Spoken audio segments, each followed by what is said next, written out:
তো hey guys, নতুন একটা ব্লগে তোমাদের সবাইকে সুস্বাগতম। তো কেমন আছো সবাই? আশা করি সবাই ভালো আছো, কারণ ভালো থাকতে হবে যেহেতু তোমরা এডির ফ্যামিলি মেম্বার্স। তো সেদিন গিয়েছিলাম আমি আর আমার এক বন্ধু জলেশ্বর মন্দিরে, কারণ সেদিন ছিল জলেশ্বর মন্দিরের প্রধান বিগ্রহ ওঠার দিন। আর আমরা অনেকটাই লেট হয়ে গেছিলাম, তো তার জন্য তাড়াতাড়ি যাচ্ছিলাম। আর তারপরে আমরা ফাইনালি পৌঁছে যাই জলেশ্বর মন্দিরে, আর এখানে রেখে দিয়েছিলাম বাইক। আর এখানে বাইক রাখার পরে আমরা চলে গিয়েছিলাম মন্দিরের শিব পুকুরে। আর শিব পুকুরে গিয়ে দেখি মন্দিরের প্রধান সন্ন্যাসীরা নেমে গিয়েছিল জলে, মানে মন্দিরের প্রধান বিগ্রহকে তোলার জন্য। সন্ন্যাসীরা এই জলের নিচে খুঁজতে থাকে মন্দিরের প্রধান বিগ্রহকে। আর অনেকক্ষণ খোঁজাখুঁজির পর ফাইনালি পেয়ে গেছিল আমাদের মন্দিরের প্রধান বিগ্রহকে। এরপর মন্দিরের আরও সন্ন্যাসীরা, মানে প্রায় 142 জন সন্ন্যাসী নেমে যায় শিব পুকুরে, মানে মন্দিরের প্রধান বিগ্রহকে তোলার জন্য। সকল ভক্তমণ্ডলীকে দেখাবার ব্যবস্থা করবে থেকে তোলার জন্য।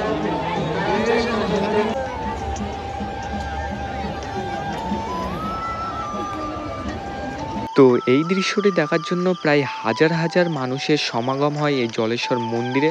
মানে তোমরা দেখতেই পারছো পুকুরের চারিপাশ দিয়ে যে মানুষের সমাগম রয়েছে শুধু এই দৃশ্যটি দেখার জন্য। আর এখানে অর্থাৎ এখানে যে লাল সাদা চাদর টাঙানো রয়েছে, তো এর নিচেই আমাদের এই জলেশ্বর মন্দিরের প্রধান বিগ্রহকে তুলে পুজো করা হয়। আর এখানে এই পুজো শেষ হওয়ার পরে আমাদের এই প্রধান বিগ্রহকে নিয়ে যাওয়া হয় মেন মন্দিরে। আর এখানে এত পরিমাণে ভিড় যে সামনে যাওয়াই যাচ্ছিল না। তো এই মন্দিরের কিছু অজানা কথা আছে, তো সেগুলো তোমাদের সাথে শেয়ার করছি। আমি যেটুকু জানতে পেরেছি এই জলেশ্বর মন্দিরের কিছু মানুষের কাছ থেকে, তো তোমাদের সাথে সেটাই শেয়ার করব। তো চলো।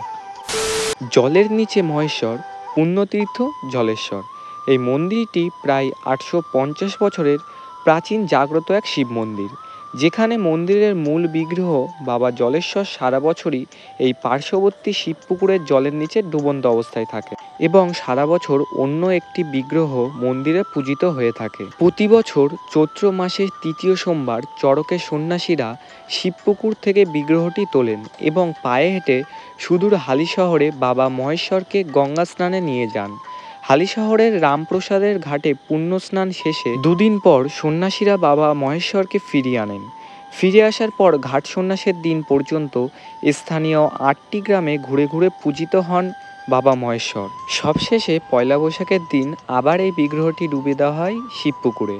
পুকুরের থেকে উত্তোলিত মহাদেবের আসল বিগ্রহটিকে একবার দেখতে এবং মনস্কামনা পূর্ণ করতে এই সময়ে কাতারে কাতারে পুণ্যার্থী জমা হয় জলেশ্বরে।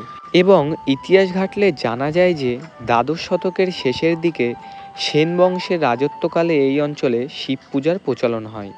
প্রাচীন মন্দিরটি ছিল ছোট ও সাধারণ মানের। বর্তমানে সেখানেই এখন খুব সুন্দর একটি মন্দির গড়ে তোলা হয়েছে। জলেশ্বর মন্দিরের আশেপাশে থাকা কিছু মানুষের কাছ থেকে জানা গেছে যে একটা সময় এই মন্দিরের জমি নাকি জবরদখল হয়ে যাচ্ছিল। সেটা দেখে স্থানীয় 8টি গ্রামের বাসিন্দারা তা ঠেকিয়েছিলেন।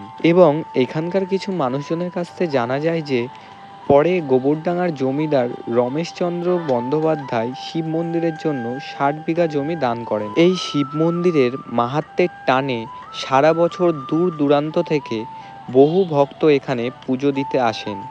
মূল মন্দির ছাড়াও রয়েছে শিবের প্রতীক্ষা মন্দির এবং রয়েছে একটি কালী মন্দির। মন্দিরের পাশেই রয়েছে মনস্কামনা বৃক্ষ, সেখানে প্রচুর ভক্তরা ঢিল বেঁধে মানত করেন।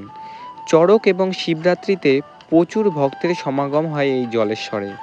তো এটাই ছিল জলেশ্বর শিব মন্দিরের কিছু অতীত এবং বর্তমানের কিছু অজানা কথা। আর এবার মেলা শুরু হচ্ছে আগামী 12ই এপ্রিল থেকে। তো চলো তোমরা আগের দিনের মন্দিরের প্রধান বিগ্রহ তোলার ভিডিওটা কন্টিনিউ দেখতে থাকো।